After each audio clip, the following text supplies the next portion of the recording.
Hey guys, how are you? I'm doing great. Hope you've been doing good. If you haven't, here, take my hand. We'll go on a magic adventure to Portland, Maine because that place is freaking awesome.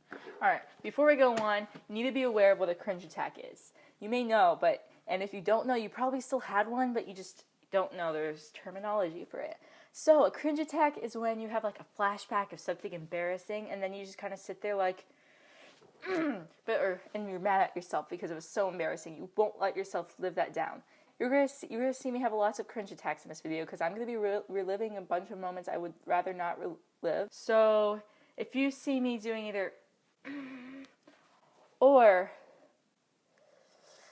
then you know I'm having a cringe attack. How not to crush. I'm literally just telling you some experiences that I did that I'm telling you not to do.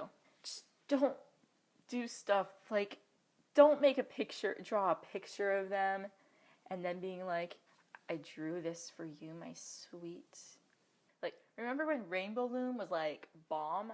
So I had the best. Like, I had like, they would point from like my wrist to my elbow. They were like sparkly bands, glow in the dark, metallic. They were like the best. Like, but here's what I thought would be a great idea. If I decided to give a Rainbow Loom bracelet to my boo. And so I decided, which was like a really weird idea. So here's how it went down. Hey, do you maybe like want this? Not really. Okay. Here's how not to ask their number. It was a wonderful day, and I was planning to ask his number to the last day of school, but I thought it was the last day of school, but it was actually the second to last day of school. I had to wake up and go back to school and realize my regret. But I did get his number, spoiler alert. But here's how the whole thing went down. I tried to be funny, and I was like trying to plan on something to say, but it just didn't work out. I thought I'd be like, but no, I just panicked, and I just screamed, I dare you to give me your number. He just looked at me like with the like most like, what even face, just like, he seemed to be smiling, so I thought, did I do it? Did I win his heart? But no, but he just told me his number, and then we just went home, and we were both 1, 2, 3, 4, 5, 6, 7, 8, 9, 10. Don't do it that way. Here's how they're really gonna do it. Oh hey, you know what? We should text sometime. Maybe like give me your digits. And if you're ever nervous, just think, what if I mess up? What if I mess up? This is gonna be terrible. What do I do? Oh yeah, that one time Brenna messed up completely, and now she's just a fail. Nope, you really can't. So just go with it. You're gonna do fine. I believe in you, Charlotte, or whoever's watching. There's many pickup lines to use, but don't do this. It just all started when I was on the wonderful, innocent Tumblr when I saw this thing. I'm just gonna summarize it. You acquire a bunch of limes, drop them, look at your crush sheepishly, be like, and then just collect the limes and keep dropping them and collect the limes and repeat until you have their attention.